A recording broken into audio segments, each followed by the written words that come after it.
Un paseo interpretativo con Antonio de Lebrija. El pasado 21 de noviembre realizamos una charla en el contexto de la primera Semana Cultural de Almerimar. Almerimar es un barrio del Ejido, una población de Almería, España. Pues bien, nuestra charla es una interpretación de ese humanista conocido como Nebrija. Por eso, primero vamos a hacer un acercamiento a lo básico. ¿Quién fue Nebrija? Bueno, pues vamos a leer brevemente lo que pone el Diccionario Enciclopédico Abreviado en su versión de 1977. Nebrija, el de Antonio D., gramático español conocido también por Lebrija. Eso va a ser muy interesante que se pueda también denominar Lebrija. 1444-1522, fue cronista de los Reyes Católicos, profesor de las universidades de Sevilla, Alcalá y Salamanca y autor de las famosas Gramática Latina y Gramática Castellana, que después de 4 siglos y medio, 5 siglos ya, son aún consultadas con fruto. Fue el gran filólogo de aquella época y el depurador y fijador del castellano. Como humanista era versado también en teología, filosofía, derecho, medicina y poesía. Nos quedamos sobre todo con que también se le puede denominar como Lebrija.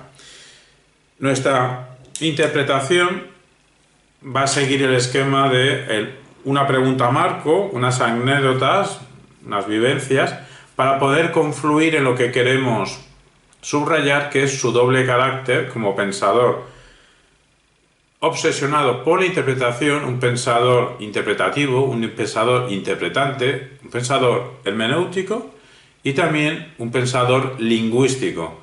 Doble condición que puede nacer de él, o eso también nos preguntamos, un iniciático pensador público español. Empezamos por las anécdotas. En realidad, el humanista conocido como Nebrija se llamaba Antonio Martínez de Cala y Sarana.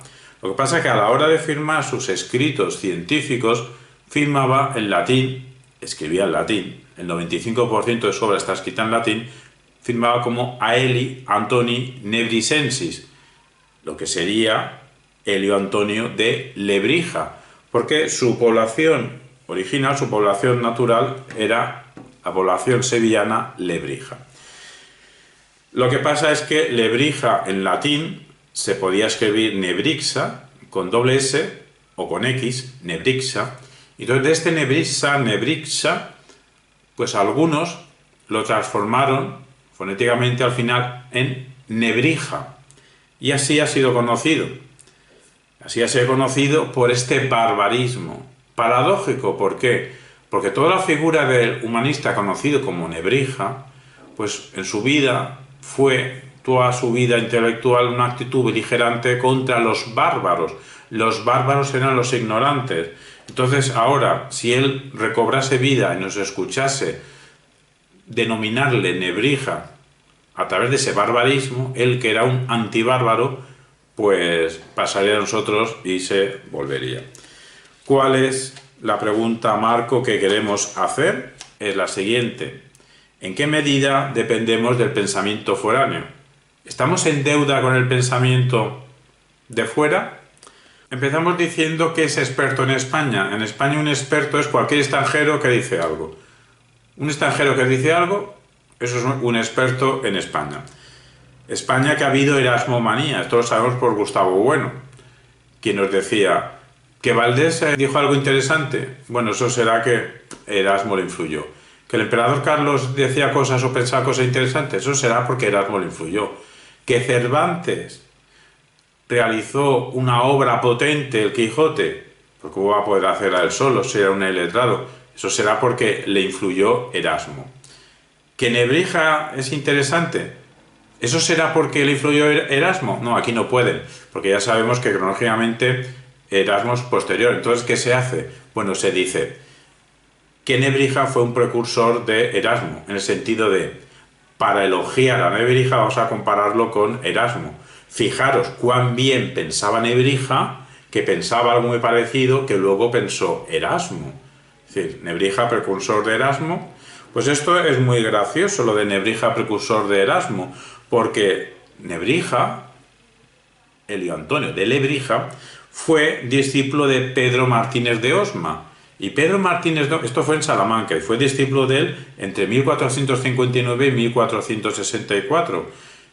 ¿Y qué le pasaba a Pedro Martínez de Osma? Pues que tenía una religiosidad interior, parecida a la que luego tendrá Erasmo. Bueno, podemos decir que parecida, pero tengamos en cuenta una cosa. Pedro Martínez de Osma llegó a decir que la confesión no estaba caracterizada por lo sagrado, no era una operación sagrada la confesión. Eso le trajo muchos problemas, hasta el punto que le condenaron. Pero claro, cuando le condenaron en 1478 por criticar la religiosidad impedante, y cuando nació Erasmo en 1466, es decir, que Erasmo tenía 11 años, 12 años, cuando condenaron a Pedro Martínez de Osma, ¿pudo influir un crío de 11 años en Pedro Martínez de Osma? No. Esa religiosidad anterior que tenía Pedro Martínez de Osma y que influyó en el humanista conocido como Nebrija, pues no tiene nada que ver con Erasmo.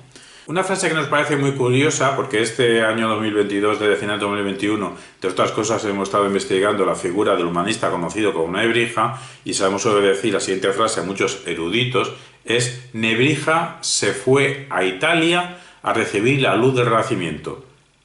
¿Que Nebrija se fue a Italia a recibir la luz del Renacimiento? Ninguna palabra es cierta, todas están mal. Para empezar, Nebrija no, Antonio de Lebrija. Se fue a Italia. ¿Qué Italia? Si hasta el siglo XIX no existe Italia. ¿Y qué pasaba en esta época de finales del siglo XV, principios del XVI? Pues que parte de la península itálica pertenecía a la corona de Aragón. Sicilia pertenecía a la corona de Aragón. Nápoles pertenecía a la corona de Aragón. También las islas de Córcega y Cerdeña pertenecían a la corona de Aragón. Si hasta Atenas y su Partenón durante un tiempo perteneció a la corona de Aragón, ¿de qué Italia estamos hablando? Y que se fue a recibir la luz del Renacimiento. ¿Qué luz? O sea, si dices que el Renacimiento fue la luz, entonces eso quiere decir que la Edad Media fue la oscuridad, la gran noche. ¿Qué noche es esa que dura 1000 años? La noche más larga del universo. Pero si en la Edad Media, otro término curioso, pues podemos decir que tuvo momentos luminosos. Fue el origen de las universidades. Sí, la primera universidad la fundó la academia un tal Platón. En el norte de África también ha habido instituciones potentes que se pueden recibir el nombre de universidades.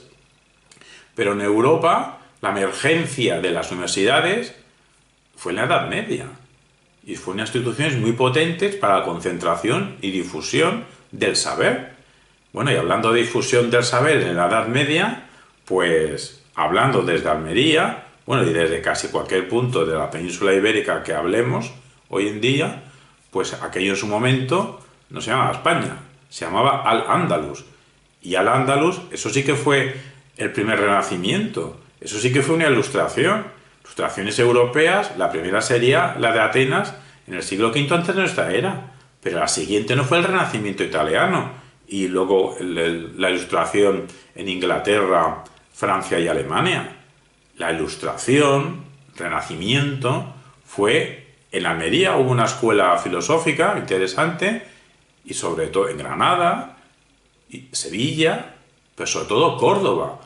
Córdoba era la urbe más maravillosa del mundo, posiblemente a lo mejor después de China, de algunas ciudades de China, pero claro, en China tenían su concentración interior y no tenemos toda la información que nos gustaría tener sobre lo que pasaba en China, pero de Córdoba sí, y Córdoba era una ciudad, una urbe maravillosa. Y la última palabra curiosa es Renacimiento, que Nebrija se fue a Italia a recibir la luz del Renacimiento. Renacimiento. Pese hasta el siglo XIX no se inventaba la palabra Renacimiento. ¿Qué Renacimiento fue a buscar el humanista conocido como Nebrija posteriormente? Si en su vida, Antonio de Lebrija, en su vida, nunca oyó la palabra Renacimiento. ¿A qué fue a la península itálica? ¿A qué fue a Bolonia? Por cierto, fue a Bolonia. ¿A dónde fue? ¿A qué institución? ¿Al colegio de los italianos? No, al colegio de los españoles. ¿Y a qué fue a Bolonia? Bueno, pues quien sería luego un gran latinista ya tenía interés por el latín, por saber más y mejor del idioma latino, cuya cuna es Roma y por extensión la península itálica. A eso fue, a Bolonia. ¿Que una vez allí se cruzó con personas interesantes? Pues sí, pero a lo que fue a conocer más y mejor el idioma latín. No salió de España, voy a recibir la luz del Renacimiento. Segunda cosa que queremos recordar es ¿Cuál fue su gran aportación? ¿La gramática sobre la lengua castellana?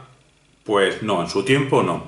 Durante este año nos hemos entrevistado con distintos especialistas en ese humanista conocido como Nebrija, y todos nos han dicho lo siguiente: claro que es muy importante la gramática sobre la lengua castellana, pero en realidad su gran aportación fue como latinista. Era lo que fuera un gramático, en aquella época gramático era gramático latinista, especialista en el idioma latino. Pues, ¿por qué? Pues porque la lengua de cultura en aquel momento era el latín. Bueno, esto sobre todo en la Europa de Pirineos para arriba, porque de Pirineos para abajo la lengua culta era, sí, el latín, pero también el árabe.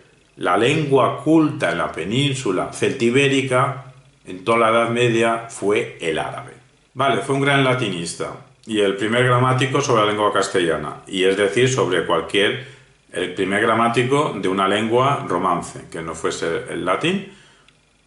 Sí, todo eso está muy bien, pero nosotros queremos subrayar que no fue una isla, no fue un fenómeno extraño de la naturaleza, la emergencia de Elio Antonio de Lebrija.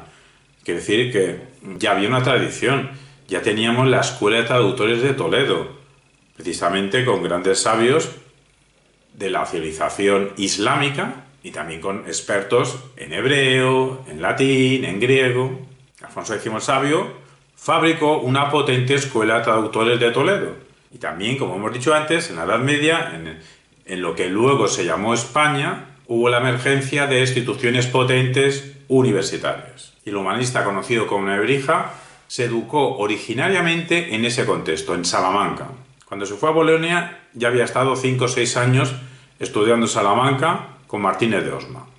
Bueno, y como se quejaba de que estaba rodeado de bárbaros, pero incluso de profesores universitarios bárbaros que enseñaban latín cuando en realidad no tenían ni idea, pues por su rigor científico empezó a construir textos para que la gente pudiese aprender más y mejor latín. Construyó introducciones al latín, gramática latina, vocabulario latino-español, bueno, latino, el romance castellano, y luego también vocabulario romance castellano-latín. Su Introducciones Latinae de 1481 fue un éxito de ventas. Su texto sobre gramática latina de 1485, su Diccionario Latino-Hispaniense en 1492, la vuelta de tuerca a su vocabulario romance castellano-latino en 1494, algunos dicen 1495, pero dicen 1495 para que le diese tiempo a introducir la palabra canoa, como si la palabra canoa tuviese que venir de América, porque para muchos la palabra canoa es el primer americanismo, la primera palabra americana que llega a Europa. Entonces, claro, no pudo ser ese vocabulario castellano-latino en 1494 porque no dio tiempo. ¿Y si la palabra canoa no es un americanismo? ¿Y si la palabra canoa es un latinismo? ¿Y si la palabra canoa la usaban los portugueses en sus excursiones por África? Sobre esto todavía hay un enigma. La vida y obra de ese humanista conocido como Nebrija tiene todavía varios interrogantes, varios enigmas, como su condición o no de judío, si en Bolonia estuvo 5 o 10 años, porque tuvo problemas con la Inquisición. Una figura realmente interesante. El caso es que sus Introducciones Latinae de 1481, aparte de un éxito de ventas, bueno, ¿por qué fue un éxito de ventas? Porque era un manual clarísimo, era un manual potente, era un manual lúcido. Entonces se utilizó en España hasta el siglo XVII y llegaron los jesuitas y lo estuvieron utilizando hasta el siglo XIX. Curiosidad sobre su condición de brillante y erudito latinista. En 1513, fijaos cómo era la España de ese tiempo, que en Salamanca se convoca una cátedra para profesor universitario, una cátedra de gramática latina. Y el único trabajo que iba a tener ese futuro profesor en gramática latina era leer, literalmente leer. La palabra lección viene de lectio, y lectio tiene que ver con leer, que es lo que hacían los profesores, leer. Cada maestrillo tenía su librillo, no, cada maestrillo no. Los latinistas de esa época tenían el librillo Introducciones Latinae de Elio Antonio de Lebrija. Bueno, pues lo que tenía que hacer ese futuro profesor era leer las Introducciones Latinae a Elio Antonio Nebrisensis, y se presentó Elio Antonio de Lebrija a esas oposiciones. Pues suspendió las oposiciones, se las dieron a otro, porque libertad la tenían los alumnos, que eran los que votaban. Y claro, decían, no vamos a votar a Luis Antonio de Lebrija, porque este va a ser un profesor riguroso, y vamos a votar a este otro, que va a ser un profesor más flojo. Y se fue de Salamanca. Pasemos ahora a lo que es supuestamente su gran contribución, aunque su gran aportación científica es como latinista. La gramática sobre la lengua castellana, 1492, una obra científica espléndida por su carácter simplificador, que en pocos principios sabe recoger las características lingüísticas del castellano de aquella época. Queremos decir que no surgió de la nada, ya introducciones latinae, pues, aunque es una obra escrita en latín, algunos ejemplos los escribía en castellano. ¿Para qué? ¿O por qué? Para hacerse entender más y mejor. Pues esa actitud de hacerse entender más y mejor bajó el nivel, bueno, para que entiendan mejor mi gramática latina y mis introducciones latinas, pues voy a escribir una gramática sobre la lengua castellana para que así entiendan las partes de la lengua y así entiendan mejor las partes de la lengua del idioma latino. Ese fue su empeño original. Y además quizá le influyó saber que había tenido un gran éxito de venta sus introducciones latinas. Bueno, pues vamos a pasarlo, este espíritu gramatical, al castellano, a la lengua vernácula, en aquel momento, en parte de la península celtibérica. Sabemos que su hija Francisca, que posteriormente fue la primera o una de las primeras mujeres profesora universitaria en España, creo que la primera, pues como mínimo le ayudó, como mínimo fue colaboradora en la redacción de la gramática sobre la lengua castellana. Ese hecho es muy importante decirlo y no hay que olvidarlo. Su hija Francisca fue colaboradora y posteriormente una de las primeras profesoras universitarias en España. Y con el tema este de la gramática sobre la lengua castellana también nos encontramos con una afirmación curiosa en algunas personas, que la gramática castellana se hizo para extender, incluso a veces se dice para imponer, el castellano en América. Esto puede tener dos interpretaciones, que se usó para imponer en América independientemente de la intención del humanista conocido como Nebrija, o mucho peor es que la intención del humanista conocido como Nebrija fuese fijar unas normas gramaticales del castellano para poder imponer el castellano en América. Pero vamos a ver, ¿en qué año, en qué día se publicó la gramática sobre la lengua castellana? Pues el 18 de agosto de 1492. Pero si todavía no habían llegado a América, Colón nunca se enteró que había llegado a América. Partieron de España el 3 de agosto de 1492. ¿Qué pasa? ¿Que en 10 días hizo la gramática sobre la lengua castellana? O sea, cuando redactó, ayudado por su hija Francisca, la gramática sobre la lengua castellana, no tenía ni idea de lo que iba a pasar en los siguientes 3 siglos en América y otras partes del mundo a partir de la monarquía hispánica. Claro, muchos dicen eso, de que se hizo la gramática sobre la lengua castellana para extender el castellano en América por la frase de ese humanista conocido como Nebrija, de la lengua compañera del imperio. Aquí caben dos interpretaciones. Una, que estaba viviendo ese proceso emancipador que se estaba ya terminando, ese proceso que otras personas llaman reconquista, pues ese proceso emancipador estaba terminando, él estaba viendo ese fin de ese proceso emancipador y tiene que ver ese proceso emancipador con la constitución de la monarquía hispánica. Y ya se hablaba del hecho del imperio, del fecho del imperio. Llegar al imperio más allá, bueno, más allá pensar en un primer momento en el norte de África. Otra interpretación es que era un latinista, entonces su mentalidad era sobre el latín que tiene que ver con el imperio romano. Un gran idioma en latín acompañó un gran imperio, el imperio romano. Pues de ahí que dijese la lengua como compañera del imperio, porque en su mentalidad la lengua por excelencia es el latín, y fue compañera de un imperio por excelencia que fue el imperio romano. Pero Elio Antonio de Lebrija no estaba pensando en América para imponer allí el español. Bueno, lo que quizás sí supiese Elio Antonio de Lebrija es lo que pasó en enero de 1492 en Granada, tras la toma de Granada por los reyes católicos. hubo una misa católica. ¿En qué idioma se hizo? ¿Se hizo en latín esa misa? No. ¿Se hizo en castellano? No. ¿Se hizo en aragonés? No. ¿En qué idioma se hizo? En árabe. Porque el árabe era una lengua usada en buena parte de la península celtibérica. Pues eso a lo mejor sí que le influyó a la hora de realizar una gramática sobre la lengua castellana. Bueno, hay que decir que éxito editorial no tuvo ninguno con esta obra de la gramática sobre la lengua castellana. Fijaos que la segunda edición, cuando fue a mediados del siglo XVI, no, XVII, no, XVIII, a mediados del siglo XVIII fue la segunda edición de la gramática sobre la lengua castellana. Y sobre América, ese humanista conocido como Nebrija no escribió nunca nada, ni sobre el Nuevo Mundo. Nunca escribió el Antonio de Nebrija nada, ni sobre América o Nuevo Mundo, como se quiera llamar. Pero la razón principal, más allá de la intención de Antonio de Lebrija con su obra Gramática sobre la castellana, nosotros decimos que no tuvo la intención de con esa obra imponer el castellano en América. Pero es que tampoco posteriormente a él se usó esa gramática sobre la lengua castellana para imponer el castellano en América. ¿Por qué? Por la sencilla razón de que no se impuso durante la monarquía hispánica el castellano y posteriormente español en América. De imponer no se impuso. Cuando se impuso en América fue después de las independencias. Después de las independencias, entonces las burguesías triunfantes sí que impusieron, a los que no hablaban el español, sí que lo impusieron. ¿Y por qué no les interesaba a los primeros españoles que llegaron que supiesen leer, leer ni en español ni en latín?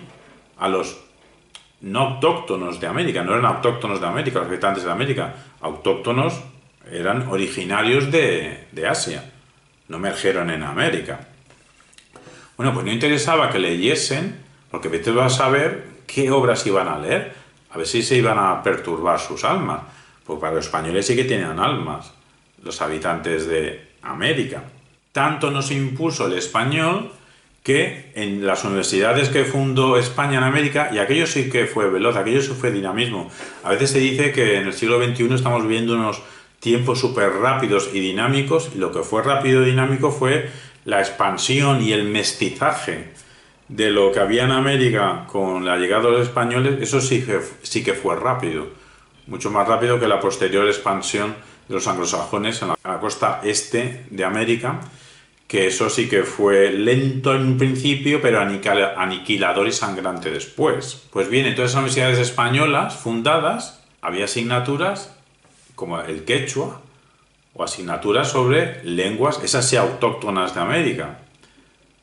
Y para esas lenguas, para su estudio universitario, sí que entraba ahí la figura del humanista conocido como Nebrija. ¿La gramática sobre la lengua castellana? No, su gramática latina. Su gramática latina servía de modelo para entender aspectos gramaticales del quechua y de otras lenguas americanas.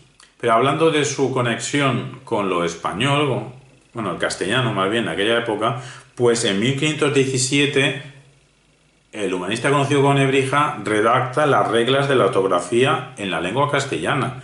En 1519 redacta la gramática en latín-francés. ¿Quién debe qué a quién? ¿Acaso no nos deberá algo los franceses, si no a nosotros, al menos a la figura del humanista conocido como Nebrija?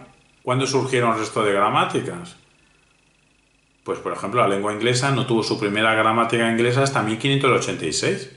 Otro aspecto que queremos subrayar es que estamos leyendo, por ejemplo, en Lola Pons, artículo de Lola Pons, asociar a la figura de Nebrija con un abanderado de la libertad. Denominan a Nebrija pionero de la libertad de conciencia y libertad de expresión. Son varios los estudiosos que asocian a Nebrija con la figura de la libertad. Esto hay que ponerlo entre muchas comillas. Se basan en un texto, un fragmento autobiográfico de Elio Antonio de Lebrija, que dice, se quejaba: no se puede decir libremente lo que piensas, ni escribirlo, ni meditarlo. Libremente es un adverbio, pero Elio Antonio de Lebrija decía libremente, no decía la libertad. No estaba haciendo una defensa a ultranza de una cosa sagrada llamada libertad, mucho menos con L mayúscula. y tuviese adjetivos, apellidos, libertad de conciencia, libertad de expresión. No es lo mismo decir que no se puede decir libremente lo que piensas que decir quiero luchar por la libertad de pensamiento. No es lo mismo decir no se puede escribir libremente que quiero luchar por la libertad de expresión. No es exactamente lo mismo. Porque si utilizas libremente como adverbio, no estás pensando en una cosa en concreto. Porque claro, si exageramos esto de libremente, pues vamos a convertir a Nebrija en un liberal. Pero claro, entonces ¿qué vamos a hacer? Una lectura liberal de Nebrija. ¿Pero qué liberal sería Nebrija? ¿Sería un liberal del siglo XXI? Es decir, una persona economicista. ¿O sería un liberal decimonónico gaditano? Es decir, un liberal que tiene en su mente la unidad política. ¿De qué liberal estamos hablando cuando hablamos de Nebrija como pionero de la libertad de conciencia y libertad de expresión? ¿Libertad de expresión el Leo Antonio de Nebrija? ¿Qué pasa? ¿Que fue un romántico avant la lettre? ¿Qué pasa? ¿Que fue un artista expresionista antes de tiempo? ¿Libertad de conciencia Elio Antonio de Lebrija? ¿Qué pasa? ¿Que fue protestante? No, Elio Antonio de Lebrija era católico, no era protestante. Más bien, y en esto nos basamos en el matrimonio filosófico, más bien habría que pensar la figura de Antonio de Lebrija como contrafigura de Lutero. Ese sí, partidario de dar prioridad a la libertad de conciencia. ¿Y de qué sería partidario de dar prioridad Antonio de Lebrija? A la conciencia lingüística, a la importancia del lenguaje. Además, es que el Antonio de Lebrija no decía que se podía pensar con total libertad, que lo que quería es la libertad, no, porque decía claramente que había que pensar dentro del carril de la piedad cristiana. Ese eran los límites en los que se debía y se podía pensar. Lo que pasa es que literalmente decía la palabra servidumbre.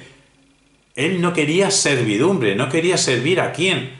No quería servir a ignorantes, no quería servir a bárbaros.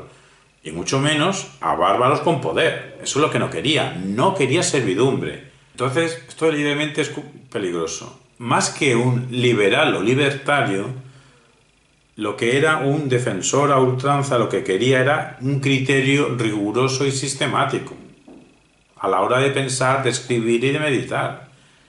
Y cuando no le dejaban escribir, y mucho menos pensar y meditar de forma rigurosa, se rebelaba contra esa servidumbre y se quejaba y se lamentaba. Vamos ya con los dos puntos importantes y de forma modesta o sin modestia son aportaciones propias. La conciencia hermenéutica y la conciencia lingüística. Empezamos por la conciencia hermenéutica. Y tiene que ver con su libro, traducido de forma interesante, El arte de hablar en público, en 1515, conocido brevemente como Retórica, aunque el título exacto, lo escribió en latín, el título exacto traducido al español sería Selección compendiosa del arte de la retórica según Aristóteles, Cicerón y Quintiliano, y firma como adaptador. Sí, Aristóteles, Cicerón y Quintiliano, en realidad se está basando en ellos. Lo que pasa es que no pudo evitar por sí mismo y añadir cosas que no son ni de Cicerón, ni de Aristóteles, ni de Quintiliano. Bueno, este libro tiene que ver con que el cardenal Cisneros, que lo quiso atraer hacia Alcalá de Henares, pues al final de su vida, Elio Antonio de Lebrija pues tuvo unas condiciones económicas interesantes gracias a Alcalá de Henares, al cardenal Cisneros. ¿Por qué? Porque el cardenal Cisneros lo quería con él y le dijo: vente conmigo, vas a tener este sueldo, un buen sueldo. Si quieres dar clase, das. Si no quieres dar clase, pues que la de tus ayudantes, pero al menos hazme una retórica. Y Antonio de Lebrija dijo: vale, te hago una retórica, pero no voy a poner nada de mi cosecha, porque cuando he puesto cosas de mi cosecha en obras como el latinista, he tenido problemas con la Inquisición. Problemas con la Inquisición porque él, como su obsesión era el rigor científico, pues lo que le disgustaba a él eran las malas traducciones de la Biblia. Entonces, claro, esto que la Biblia estuviese mal traducida, pues algunos se enfadaban con Elio Antonio de Lebrija y tuvo problemas. El caso es que esta obra pues es magnífica. O sea, quien quiera hablar en público, que no se gaste el dinero en ningún curso de esos que hay por ahí de fin de semana, que no se compre el último superventas de cómo dar una charla, que se compre la retórica de Elio Antonio de Lebrija. Una obra breve, clara, bien escrita y sabia. Lo que nos interesa es la hermenéutica. ¿Qué tiene que ver con todo esto? La hermenéutica es ese saber sobre cómo interpretar textos. ¿Cuál es lo principal de la hermenéutica? El círculo hermenéutico. ¿En qué contexto geohistórico estamos hablando? Principalmente Alemania y también Francia. Es decir, la hermenéutica se supone que es una manera de interpretar textos gracias a las grandes cabezas alemanas y francesas del siglo XIX y sobre todo del siglo XX. Y el gran descubrimiento de la hermenéutica es el círculo hermenéutico. ¿Qué es el círculo hermenéutico? Darse cuenta que a la hora de leer cualquier texto, pues, si quiero leer esta página, pues tengo que leer las partes de esta página. Pero claro, mientras estoy leyendo por primera vez la primera parte de esta página, aún no sé el resto de la página. Entonces tengo que, antes de comprender la página, precomprender las partes. Pero ¿cómo voy a precomprender esta parte si todavía no sé qué relación tiene con el resto de partes? Pues esta doble relación de que las partes que hay que precomprender guardan relación con ese conjunto total que hay que comprender. ¿Y qué nos dice Antonio de Lebrija en su retórica? Bueno, porque ya Cicerón tenía en cuenta que la invención, la parte preparatoria de hacer un discurso que tiene que ver con seleccionar una serie de palabras, de ideas, tienes que imaginar, inventarte esas ideas iniciales que luego vas a disponer de cierta manera y luego vas a hacer una elocución que necesitarás una memoria y necesitarás saber cómo vas a pronunciar. Bueno, pues que la invención tiene que ver con el discurso final, eso Cicerón ya lo sabía. Pero es que Elio Antonio de Lebrija añade que todas las partes preparatorias, la invención, la disposición, la elocución, la memoria, la pronunciación, todas esas partes están en función del discurso. Entonces, lo que decíamos del círculo hermenéutico, que a la hora de comprender un texto final hay que precomprender las partes y eso es problemático porque hay una doble relación, pues lo mismo dice Elio Antonio de Lebrija en relación con los discursos orales, pero también los discursos que se escriben, en el sentido de que a la hora de planificar un discurso, un conjunto textual, que vayamos a escribir, que vayamos a pronunciar, pues esa idea de conjunto está relacionado con las partes previas y todas están en función, las partes previas con la parte final, y hay una relación curiosa y peculiar. ¿Lo llama Elio Antonio de Lebrija esto círculo hermenéutico? No. ¿Pero es lo mismo que el círculo hermenéutico? Sí. ¿Lo llama círculo hermenéutico? No. ¿Cómo lo llama? Mezcla. Dice que hay una mezcla. Es decir, lo que sostenemos nosotros es que lo del círculo hermenéutico, pensado por las grandes cabezas alemanas y francesas en el siglo XIX, sobre todo en el siglo XX, bajo el epígrafe círculo hermenéutico, ya estaba pensado como mezcla en Elio Antonio de Lebrija, haciendo una actualización en su tiempo del saber clásico retórico grecorromano. Pasamos ahora a la conciencia lingüística. A finales del siglo XIX y principios del XX y todo el siglo XX, y todavía hay repercusiones en el siglo XXI, en la actualidad hasta 2022, pues sucede un fenómeno intelectual de una gran potencia, que es el giro lingüístico. Darse cuenta, el giro lingüístico, porque hacia dónde se gira, hacia el lenguaje, un fenómeno que siempre ha formado parte de nosotros, que a lo mejor es uno de los rasgos más esenciales de la especie humana, pero que siempre hemos sabido que tenemos un lenguaje, siempre hemos sabido su importancia, pero realmente reflexionar sobre el lenguaje, que se reflexionó en Platón y en otros pensadores y filósofos, pero una importancia brutal nos ha dado hasta, sobre todo a partir de 1892, con Frege, bueno, también antes otros pensadores germánicos como Humboldt, Herder, pero 19 y sobre todo 20. Distintas tradiciones alemanas, centroeuropeas, y confluyó al final en la concepción analítica de la filosofía, que no es una concepción anglosajona como se dice en los libros, es una concepción anglosajona, centroeuropea, austriaca, estadounidense, incluso también hispánica, porque Nicolás Salmerón se le puede asociar como un protoanalista, como un pensador resolutivo. Resumiendo, giro lingüístico es que el lenguaje es un fenómeno brutal, constituyente de nuestra especie y que nos influye muchísimo. Es que es muy difícil decir que hay un fenómeno no lingüístico que nos influye y decirlo, expresarlo no lingüísticamente. Hombre, quizá podemos utilizar cosas que no sean palabras, pero son sustitutos de palabras. Puedo utilizar imágenes, pero bueno, con las imágenes que intento decir algo. Para entender esto hay que entender el contexto escolásticos humanistas. Bueno, para entenderlo en la figura de ese humanista conocido como Nebrija. En aquella época, en toda la Edad Media, bueno, en la Baja Edad Media y principios de lo que luego en el siglo XIX se llamó Renacimiento, en el siglo XIX, estaban los escolásticos, estaban los humanistas.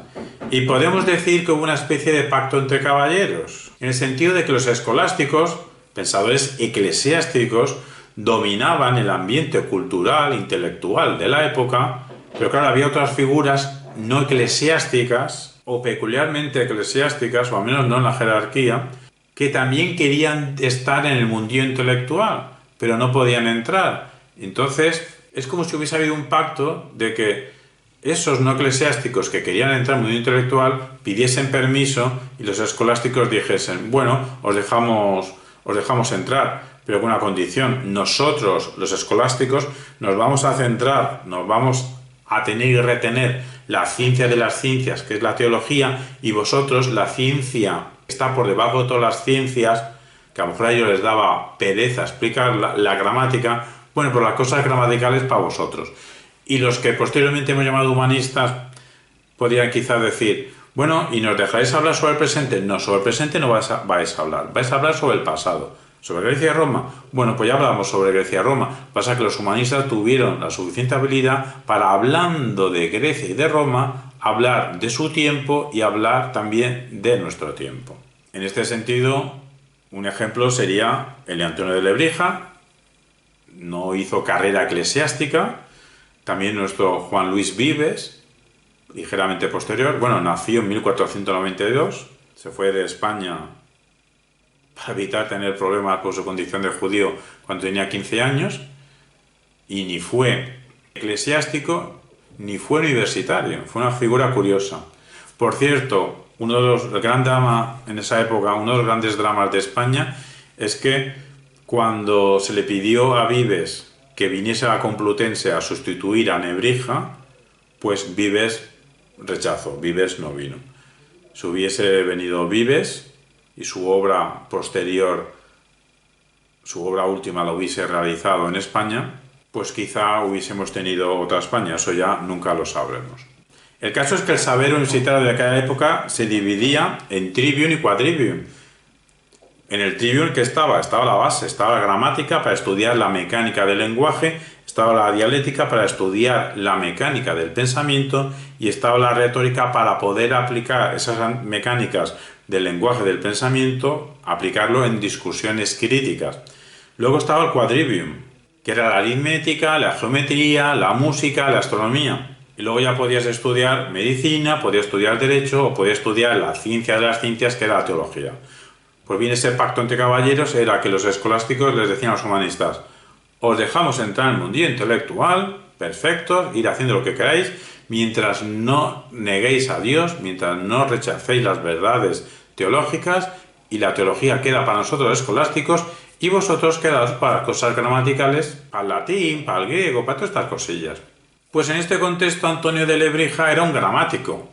Gramático significa gramático latino, que era la lengua que se estudia por excelencia, aunque recordamos que en la península celta-ibérica otra lengua de cultura potente fue el árabe, de eso no nos podemos olvidar. Y el Antonio de Lebrija era consciente que la gramática estaba por debajo, que era la sierva del resto de disciplinas, claro que lo sabía, pero también sabía otra cosa, que la dejó escrita. Vale, la gramática es la sierva del resto de disciplinas, pero el resto de disciplinas tienen que cumplir la gramática, porque gramático era el Antonio de Lebrija. ¿Qué quiere decir eso? Que le gustaba precisar reglas, quería fijar reglas. Y esto de fijar reglas y la libertad son sintagmas no son muy compatibles. Por eso esta manera de ver a Nebrija como si fuese el gran liberal de la época, el protoliberal de nuestro tiempo, pues es discutible. Él era gramático, él quería ser riguroso, él quería fijar reglas. Y uniendo estas cosas de fijar reglas, la libertad, la enseñanza, pues el Leontonio de Lebrija, a la hora de enseñar, más que ser libre, lo que quería era fijar reglas, quería ser riguroso. Pero claro, quería ser riguroso siendo o no manteniendo una servidumbre hacia la ignorancia, hacia los bárbaros.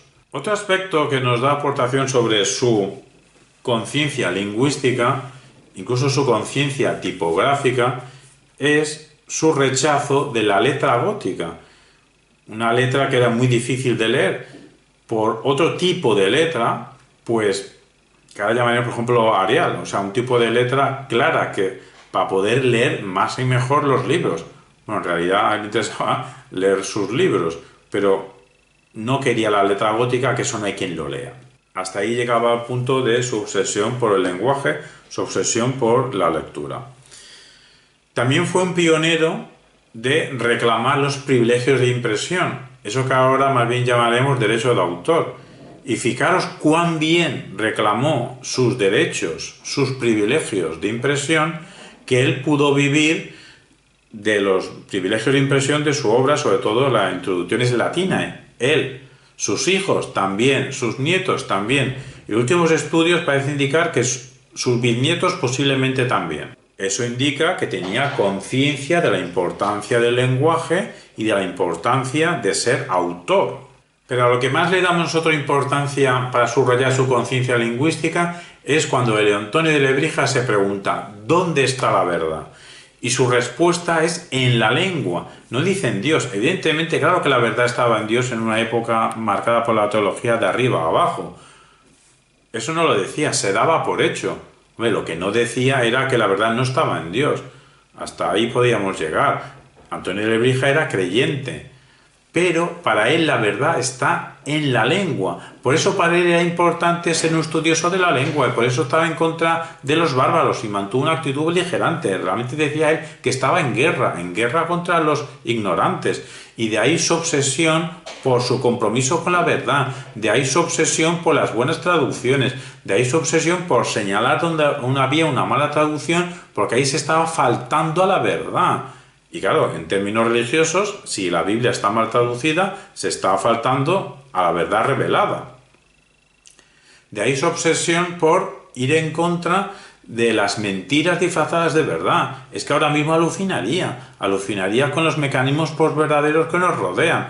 He ahí la gran vigencia de Leontonio de Lebrija, su lucha contra la ignorancia, su lucha contra las mentiras, su lucha contra las falsedades que se ponen en textos, que se dicen, que se escriben. La verdad está en la lengua, es decir, el lenguaje como origen y lugar del conocimiento.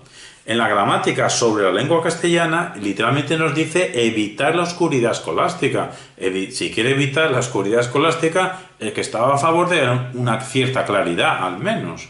Y claro, ¿qué nos dice, por ejemplo, el materialismo filosófico? ¿Qué hemos aprendido nosotros del materialismo filosófico en relación con la figura conocida como Nebrija? Bueno, pues hemos aprendido lo siguiente. Su indicar que estaba en contra de la oscuridad escolástica. Su indicar que el trivium puede ser un arma para luchar contra qué o contra quién. ¿Contra la metafísica en general? No era un antimetafísico, el Leontonio de Lebrija. El trivium sirve para luchar contra la metafísica errónea, contra esa metafísica que se desliza hacia introducir mentiras disfrazadas de verdades, o para introducir supuestas verdades, pero al ser mal traducidas, entonces no es verdad que nos transmiten falsedades. Y también la primacía de lo lingüístico, porque el trivium son armas. La gramática es una ciencia y puede ser un arma. La dialéctica es una técnica y puede ser un arma. La retórica, bien entendida, no como usos afectivos y manipuladores del lenguaje. La retórica como área de la ciencia del discurso puede ser una ciencia, y de hecho lo es, cuando estudia con rigor las estrategias argumentativas, persuasivas y comunicativas. Y claro, recordamos cuáles son los rasgos básicos imperfectos para poder saber si estamos en la concepción analítica de la filosofía. Una actitud antiidealista, una actitud de claridad formal y una actitud de conectar lenguaje, pensamiento y mundo. Tiene actitud antiidealista, tiene actitud antimetafísica extraviada. ¿Tiene actitud por la claridad formal? Sí. ¿Tiene actitud de conexión lenguaje, pensamiento y mundo? Sí. ¿Puede ser un proto pionero de la concepción analítica de la filosofía? Pues en cierta medida. ¿Y sería un proto analítico, o al menos un analista resolutivo?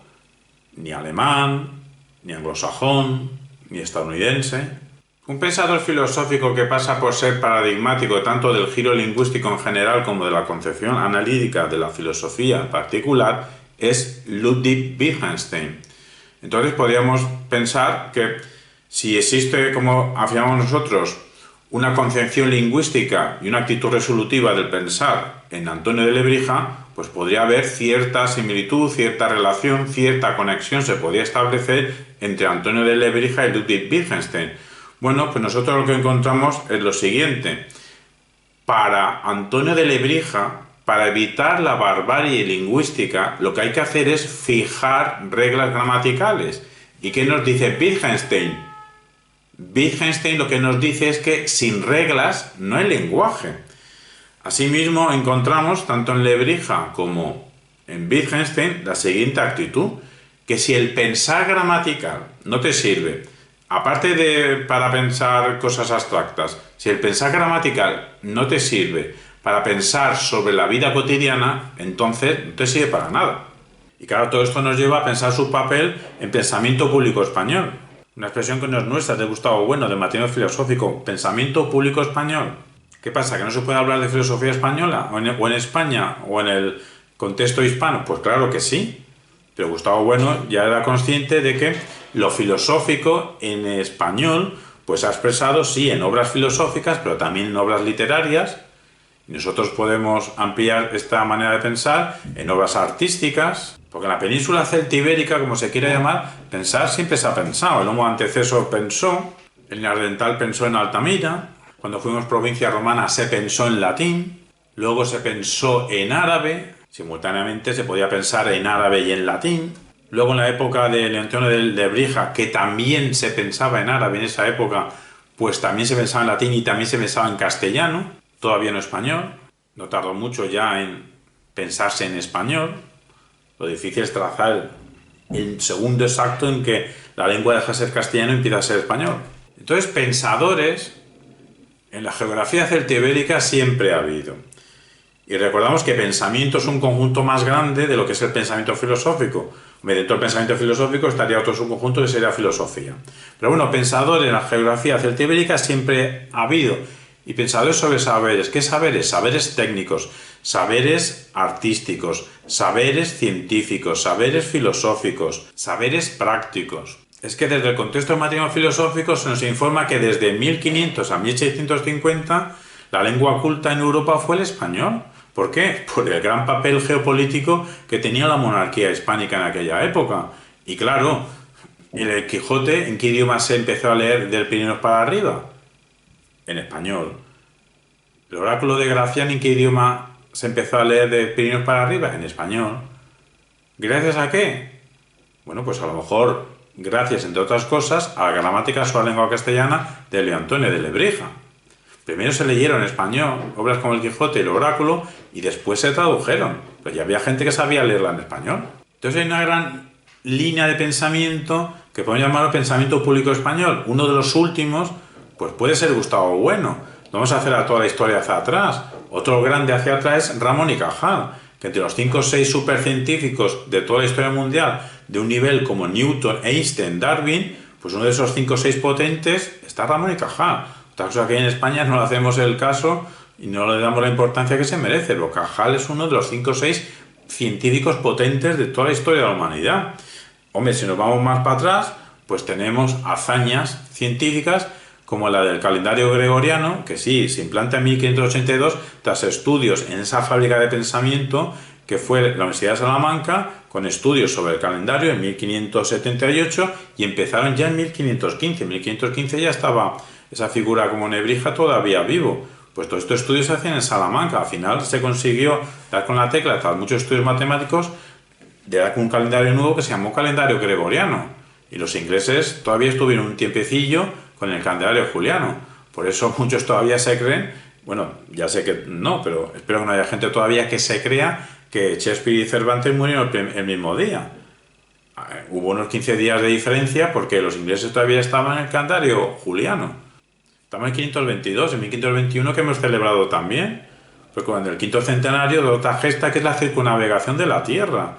Eso no fue una gesta meramente marítima, es la primera vez que se medía empíricamente el planeta Tierra, que se sabía que era una esfera. Todavía hay gente que yo no me lo creo, no me creo que se lo crean, que son terraplanistas. Que en aquella época de 1500 ya sabían algunos que la Tierra era esférica, claro que lo sabían, desde los griegos.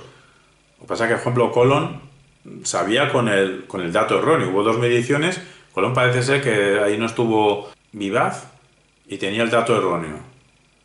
Por eso convenció a los reyes católicos, porque se creían que había menor distancia hasta llegar a las Indias. En realidad había más. O sea, claro, se topó con lo que luego se llamó el Nuevo Mundo. Pero esa circunnavegación fue una gesta técnica, científica, intelectual, de un nivel similar o superior a la llegada del hombre a la Luna. Podemos pensar si la llegada del hombre a la Luna es tan importante como la circunnavegación. Esa sería la pregunta interesante. Bueno, pues en un primer sitio hay que poner la primera piedra, cabeza científica española. ¿El de Antonio de Lebrija? Pues posiblemente sí o no, porque a lo mejor fue Alfonso X el Sabio. Bueno, pero en esta época de la Baja Edad Media y de lo que luego llamaron Renacimiento, tendríamos los inicios del pensamiento público español.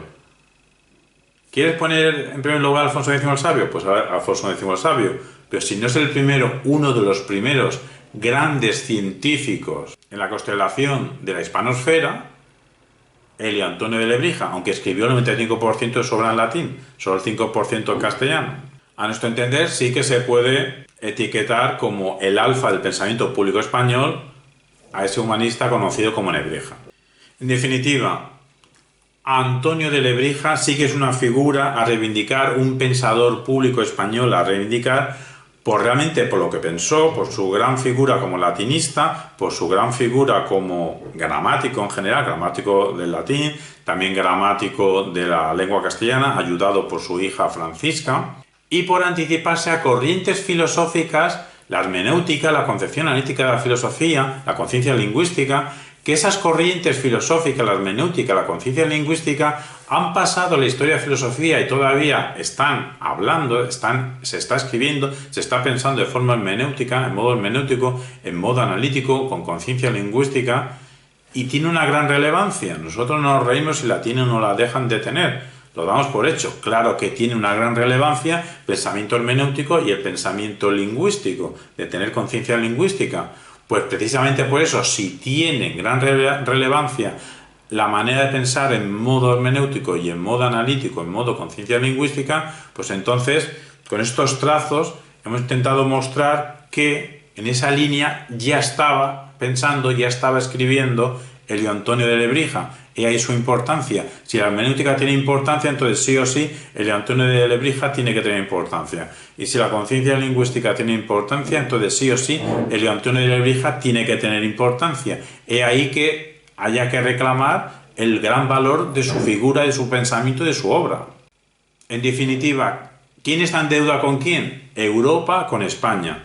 Elio Antonio de Lebrija, la deuda contraída de Europa con España. Lo de humanista, en el caso de Elio Antonio de Lebrija, hay que ponerlo entre comillas, porque evidentemente de latín sabía un rato, pero de griego iba justito, y de hebreo pues necesitaba asesoramiento de sus amigos judíos. Lo que era un gramático, Antonio de Lebrija. Y lo que es escandaloso, como se lamenta Francisco Rico, es que todavía en 2022 buena parte de su obra de Antonio de Lebrija sigue inédita. Es así como en España cuidamos a nuestros prohombres, es así como cuidamos a nuestras mentes lúcidas. Antonio de Lebrija no fue un pionero de la libertad, sino del rigor científico, condición indispensable para evitar la barbarie. Si queremos hacer de Lebrija un antecedente de algo, pues ni es un antecedente del liberalismo, ni del libertarismo, ni del españolismo, tampoco y mucho menos en su modo franquista. Lo que sería Antonio de Lebrija es un antecedente del giro lingüístico, tanto en su modo hermenéutico como en su modo analítico. Todo un pensar resolutivo. Ese es su legado. Por eso debe ser una referencia nuestra en el siglo XXI. Su aporte a su tiempo, a nuestro tiempo y a cualquier tiempo es el saber gramatical como requisito para ser más riguroso cuando meditas, más responsable con lo que transmites y menos bárbaro con lo que dices. Así, lectores liberales, libertarios de Antonio de Lebrija, ¿sabéis lo que aumenta tu libertad? Expresarte con mayor precisión. ¿Sabéis lo que disminuye la servidumbre de la gente? El conocimiento gramatical. En la actualidad, 2022, y nos tememos que en las próximas décadas también, si Lebrija apareciese ante nosotros, pronto se escandalizaría. Estaría escandalizado con lo leído, con lo escuchado, con lo visto, a través de los medios discursivos tecnológicos, por boca y mano de periodistas, políticos, de la gente en general. Asimismo, estaría escandalizado con lo escuchado en ayuntamientos, en nuestros parlamentos de las comunidades, en nuestro parlamento, en el Senado. Asimismo, también estaría escandalizado con lo escuchado por algunos miembros de la comunidad universitaria. Y pensaría, pero si en la universidad todavía sigue la barbarie, nunca se fue la barbarie de la universidad. ¿Y la barbarie cómo se cura? Pues si hacemos caso al diagnóstico de Antonio de Lebrija, la barbarie se cura con rigor en el razonamiento y precisión en la expresión. ¿Y cómo se combate la servidumbre? Pues mostrando la barbarie de los transmisores. Y para eso hay que tomarse la humilde y sirvienta gramática con total seriedad, lo que implica estudiarla. Lebrija, evidentemente, no fue un político al uso, pero nosotros podemos hablar de política lebrijana. ¿Y en qué consistiría la política lebrijana? Pues en lo siguiente: si la actitud gramatical, si el saber lógico, si el conocimiento retórico se difunde, la sociedad sería mucho mejor. Así, ante la repetitiva pregunta, año tras año, curso tras curso, desde hace ya más de 500 años, de algunos estudiantes, de que ¿para qué me sirve a mí la gramática? De que ¿para qué me sirve a mí saber cómo funcionan las partes de la oración? Pues para ser mejor ciudadano.